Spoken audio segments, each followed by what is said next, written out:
এমনিতেই মুড়িগঙ্গায় নাব্যতা কম, তার উপর চিন্তার কারণ হয়ে দাঁড়িয়েছে আরেকটি বিপজ্জনক চর। সপ্তাহখানেক পরেই শুরু হচ্ছে গঙ্গাসাগর মেলা। ভাটার জন্য মুড়িগঙ্গা নদীতে বন্ধ হয়ে যাচ্ছে ভেসেল চলাচল। ঘন্টার পর ঘন্টা অপেক্ষা করতে হচ্ছে গঙ্গাসাগরের পুণ্যার্থী থেকে সাধারণ মানুষকে। ড্রেজিং করে কিছু করা যাবে না, তো বিকল্প রাস্তা ওই ব্রিজ ছাড়া সম্ভব না। কেন সরকার করছে না সেটা তো বুঝতে পারছি না। ব্রিজ করলে সরকারই উপকৃত হবে। সাগরের প্রত্যেকটা মানুষ ভোগান্তি, এমনকি সাগরে যারা যাতায়াত করে এই মেলার সময় বিভিন্ন দেশ থেকে আসে, বিভিন্ন রাজ্য থেকে আসে, তারাও ভোগান্তি এই সমস্যায় পড়ে। তো 52 জনের মধ্যে আমরা 3 জন এসেছি এখানে, যারা রান্না করবো আর কি তাদের জন্য। সন্ধ্যা হয়ে গেছে, এখনও ছাড়ছে না, জোয়ার আসেনি, যার জন্য মনে করেন যে আটকা আছে। আমরা না লক্ষ লক্ষ যাত্রী এখানে আছে। এটা যাতে ভালো সুব্যবস্থা হয়, সবাই যাতে ভগবানের দর্শন করতে পারে, এটাই আমরা প্রশাসনের কাছে বলবো, ওনারা যাতে সেই ব্যবস্থা নেন আর কি। 2013 সালে মুড়িগঙ্গায় ডুবে গিয়েছিল একটি বাংলাদেশি জাহাজ।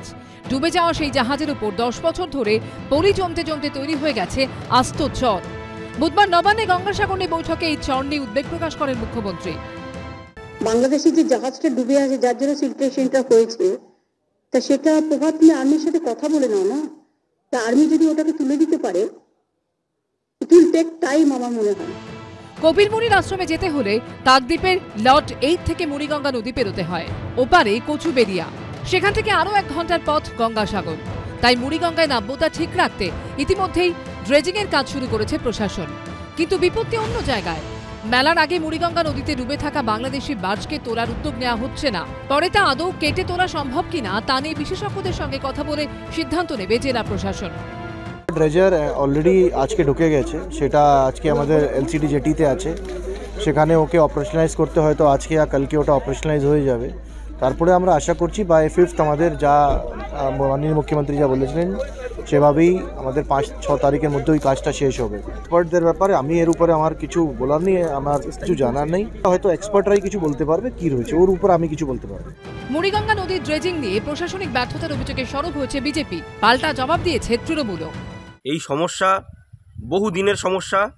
আজকের প্রত্যেক বছর যখন গঙ্গাসাগর মেলা আসে, ঠিক সেই সময় আমাদের মাননীয় মুখ্যমন্ত্রী চর কাটার কথা সেই সময় মনে পড়ে। স্থানীয় প্রশাসন তারা পুরো একদম নির্বাক। কেন তারা এই চর কাটছে না? কেন সাধারণ মানুষের এত ভোগান্তি হবে? এর জন্য দায় মুখ্যমন্ত্রীকে দায় নিতে হবে। এবং মানুষ, হাজার হাজার মানুষ, লক্ষ লক্ষ মানুষ এখানে লাইন দিয়ে দাঁড়িয়ে আছে এবং সেখানে তারা অসুস্থ হয়ে পড়ছে। ড্রেজিংটা অলরেডি 3 ভাগ কমপ্লিট হয়েছে। স্বাভাবিকভাবে এই রাস্তাটা আপাতত ক্লিয়ার থাকছে 24 ঘন্টা। আমাদের তো এখানে জানেন সন্ধ্যা 4টের পর থেকে বন্ধ হয়ে যায়। তবে সর্বসাকল্যে আমি বলতে পারি ড্রেজিং আটকাবে না। 24 ঘন্টা 20 ঘন্টা যাতে ভেসেল পরিষেবা এবং লঞ্চ পরিষেবা তো এদিকটা যতটা থাকে এটা আমরা আপাতত আশ্বস্ত করছি। এবারের গঙ্গাসাগর মেলা শুরু হচ্ছে 8ই জানুয়ারি থেকে, চলবে 17ই জানুয়ারি পর্যন্ত।